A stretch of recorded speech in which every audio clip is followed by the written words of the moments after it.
The scroll unfurls not with grand pronouncements, but with the dust of forgotten empires, a whisper from the void. You've heard the tales, the myths of gods and pharaohs, but this is not merely a story told. It is a mirror reflecting a ruin that lies within you too. The ancient gates have opened, not to a distant past, but to the very foundations of your own crumbling certainties. A sacred text of dissolution meant for dismemberment, for the breaking of all that you thought solid. This is the beginning of your undoing, the first breath drawn in the sacred darkness, and with the unraveling, a profound truth emerges. The law of return, the awakening, begins not in triumph, but in utter ruin. What was broken in the mythic realm now echoes in the chambers of your being, a prelude to a forgotten rebirth. Next, we delve into the heart of that dismemberment, understanding why Osiris's fragmentation was the ultimate act of divine remembrance. And real quick, make sure to subscribe and hit the notification bell for more videos. Now let's keep going. Osiris, king of the living, torn asunder, scattered like seeds across the fertile soil of the underworld. This was not the act of a petty god, but a cosmic necessity. Each piece a fragment of divine consciousness dispersed. His dismemberment was a vast scattering, a deliberate disintegration to seed the possibility of remembering. You believe this tale is about a god's fall. It is about your own potential to recall. Each limb, each torn sinew became a signpost, a breadcrumb trail leading back to your own fractured self. The myth whispers that in the tearing, the essence of what was whole could be seen more clearly. It's in the scattered pieces that the blueprint for a new form, a truer understanding, lies hidden. This breaking was not an ending, but the very precondition for your own grand reunion. To understand Osiris's fate is to grasp the fundamental reason for your own journey of rediscovery. What memory does this profound scattering unlock within you? The genesis of ascension is not bathed in the golden light of dawn, but in the chilling embrace of the deepest night. We speak of rising, of transformation, but the first step is not upward elevation. It is in descent. The spiritual path is not a climb towards the sun, but a journey through the earth, through the darkness that nourishes. You've seen the gilded altars, the sun-kissed gods who promise liberation, but true rebirth requires facing the underworld first. The seed does not sprout until it is buried, until it relinquishes its form to the soil. This is the alchemical nigredo, the primal stage of dissolution where all illusions are burned away. It's in this blackness, this sacred void of annihilation, that the true potential for creation is found. The initial spark of awakening is often felt as an extinguishing, a profound loss of the familiar self. This primal dark is the womb of all future light, the fertile ground from which all growth emerges. But how does one navigate this terrifying void when the light of guidance seems to vanish? In the deepest moments of your shattering, when the world you knew disintegrates, a silent presence waits. Isis, the weaver of magic, the mother of all, does not intervene with thunderous power. She is the quiet hum. She is the stillness that witnesses your unraveling, the breath that remains when all else is gone. Her magic does not force a healing, but holds the space for what needs to be acknowledged. She gathers not just the physical pieces, but the emotional and spiritual shards you leave behind. Her presence is not a rescue, but an invitation to look within the chaos you find yourself in. You are not alone in your disintegration, though it may feel like the ultimate solitude. Isis embodies the divine feminine's capacity to nurture even in the face of absolute loss. She mirrors the deep, intrinsic power of nature to find wholeness within the broken. But where does her patient reassembly truly begin? Set, the howling wind of chaos, the storm that tears apart ancient structures. He is not the primal enemy to be vanquished. He is the force that exposes the weaknesses, the rigidities in your being, ensuring no false form remains intact. The destructive power of Set is the necessary catalyst for true, lasting change. He is the wild, untamed aspect of the cosmos itself. Many stories paint him as the villain. But to defeat him is to deny the essential role of breakdown in any genuine breakthrough. He is the storm that clears the sky, the fire that refines the ore. His presence is a rite of passage. He strips away the superficial, forcing you to confront the raw material of your existence. Understanding Set's function is not about condoning destruction, but recognizing its sacred purpose. His actions, though seemingly brutal, serve the ultimate goal of revealing what is truly essential. His purpose is not malice, but the unflinching application of cosmic entropy to foster renewal. But what is the true nature of the power revealed in this relentless dismantling? The fragmented body of the god, or the shattered spirit of the individual, is where true power begins to coalesce. When the pieces lie separate, raw, and exposed, the potential for their reassembly ignites. This is not a state of weakness, but the foundational moment of alchemical transformation. In the scattered state, identity sheds its rigid constraints, becoming fluid, adaptable. The separation allows for a deeper understanding of each part, their unique essence, their contribution. It is here, in the vulnerability of being broken open, that the true strength of resilience is forged. You are not merely the sum of your parts, but the potential of their harmonious reintegration. The dismemberment was the prerequisite, the necessary undoing that allows for a more potent reassembly. This is the heart of the alchemical process, where what is broken becomes the very crucible of new strength. But how does one begin the arduous work of binding these fractured pieces? Anubis, the jackal-headed guardian, does not appear at the end of life, but at the beginning of the journey into the unseen.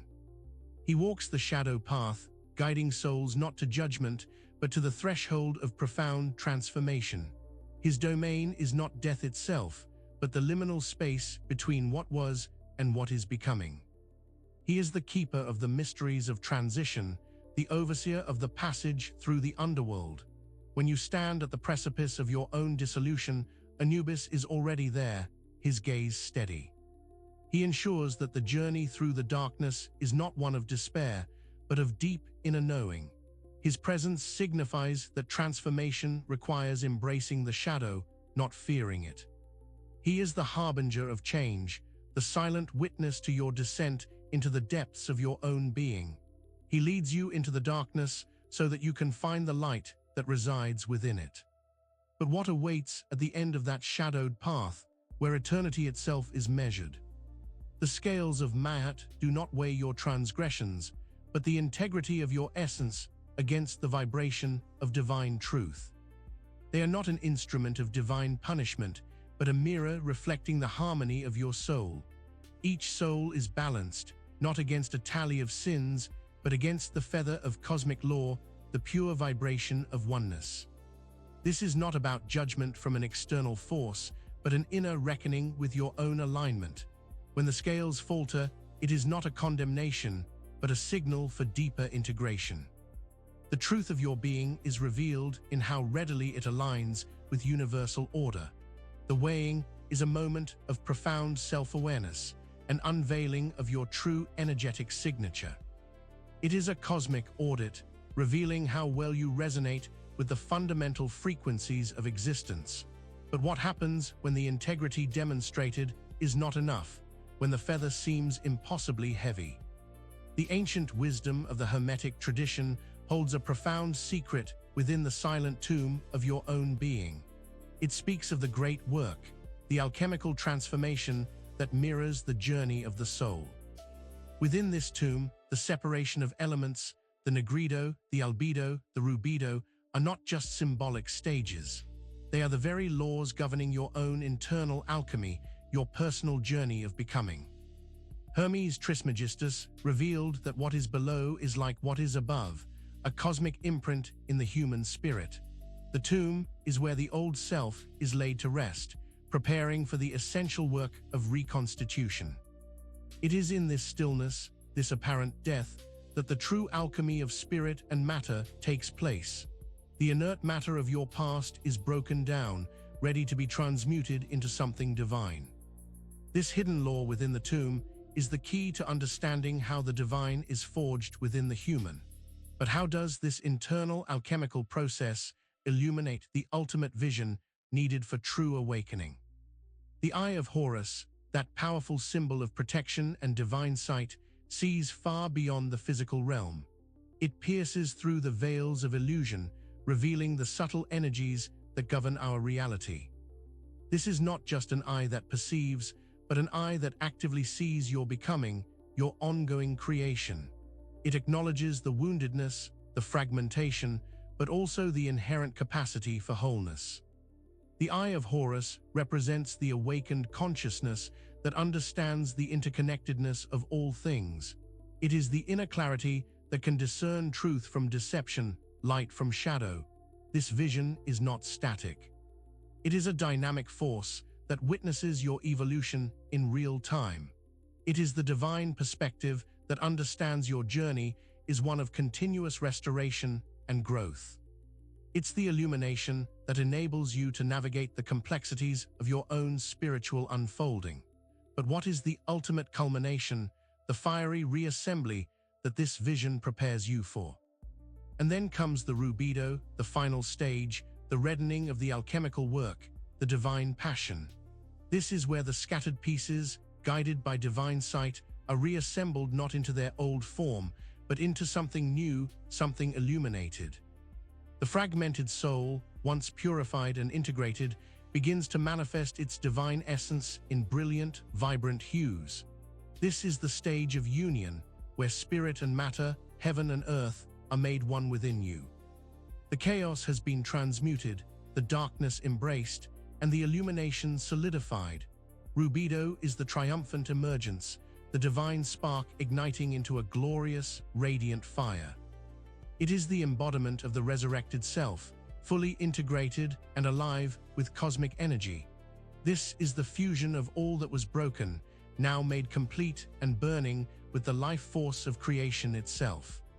It is the alchemical marriage, the union of opposites into a singular, powerful expression of divine love and power.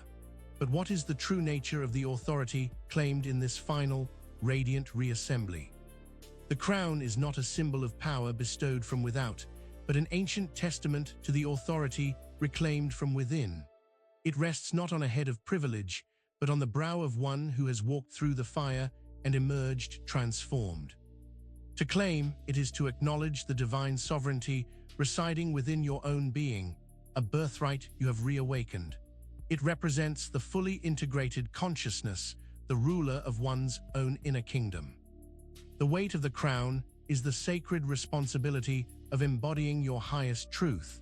It is the symbol of self-mastery, the ultimate victory over the forces that sought to keep you fragmented. This claim is not an act of ego, but a profound alignment with your divine purpose.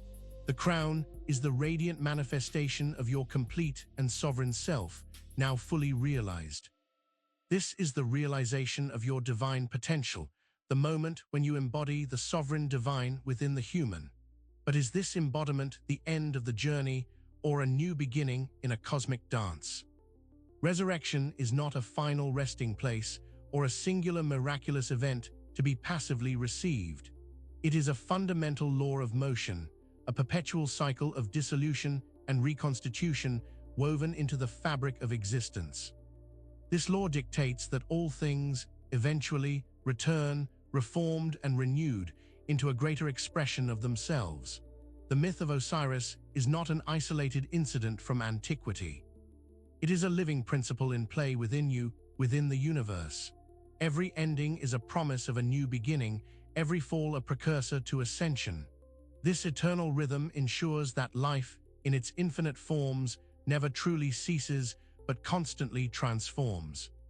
To understand resurrection is to grasp this ceaseless flow, this divine ballet of breaking and becoming.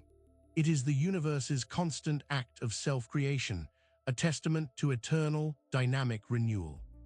This sacred motion is the very pulse of existence, the constant ebb and flow of divine energy. But what is the ultimate principle that governs this perpetual dance of rise and fall?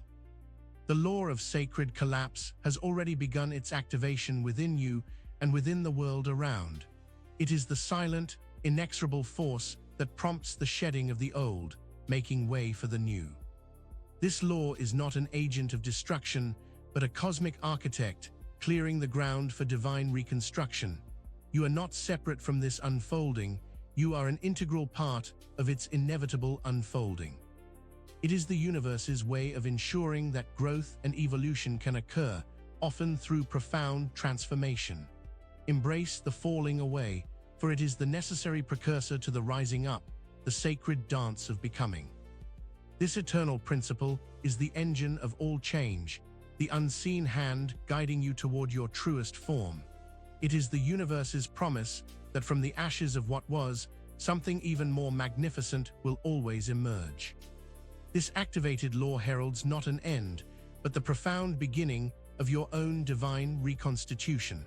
What part of your truth remains veiled as this sacred law unfolds? Now make sure to subscribe for more videos and hit that notification bell so you never miss a new video. We'll see you in the next one.